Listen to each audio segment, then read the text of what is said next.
Hi guys, I am here with daily use English speaking practice sentences. These sentences are very common sentences and these sentences are very helpful to learn English.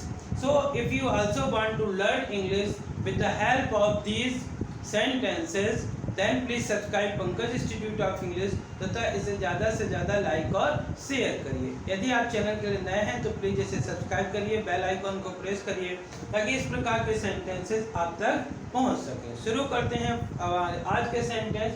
First sentence is all the passengers were waiting. कभी कभार आप देखते हैं railway station में या bus stand में कुछ यात्री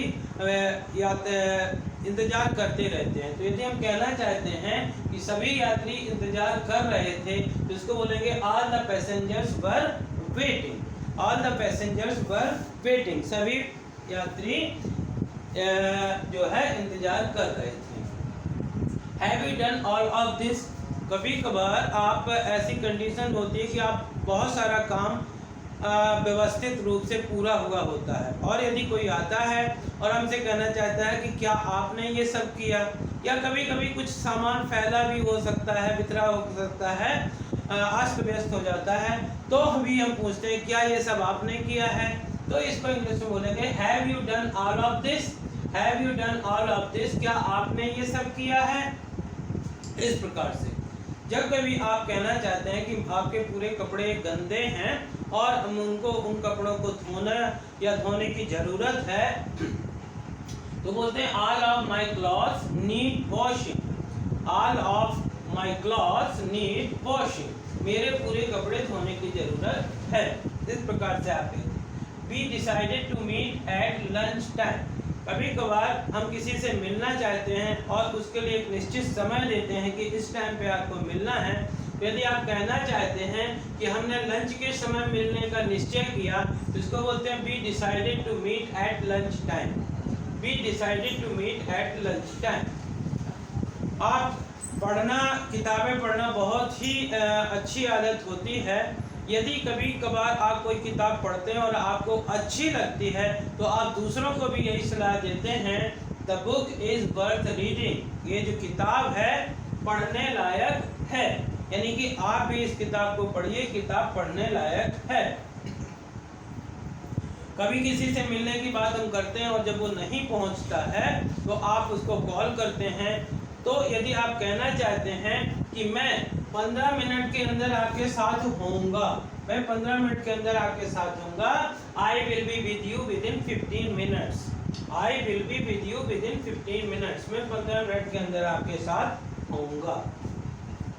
on the day of judgment, कहते हैं कि भगवान सबके साथ न्याय करता है और सबके साथ किसी के साथ अन्याय नहीं होने देता है। एक दिन आता है तो यदि हम ये कहना चाहते हैं न्याय के दिन तो इसको बोलेंगे on the day of judgment. On the day of judgment. Everybody will be stand before God. Everybody will be stand before God, हर कोई भगवान के सामने होंगे। If you combine these two sentences, then on the day of judgment, everybody will stand before God. न्याय के दिन हर कोई भगवान के सामने होंगे।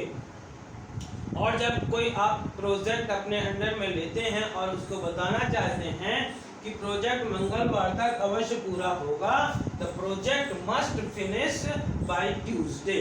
The project must finish by Tuesday. और इस प्रकार से लोग उदाहरण देने लगते हैं कि भाई मैं तो ये कर सकता हूँ और मैं सुबह से शाम तक ये कर सकता हूँ, कुछ भी कार्य के बारे में बताते हैं तो और आप उस चीज़ को नहीं कर सकते हैं तो बोलते हैं there is difference between you and me. There is difference between you and me, मुझ में और आप में अंतर है।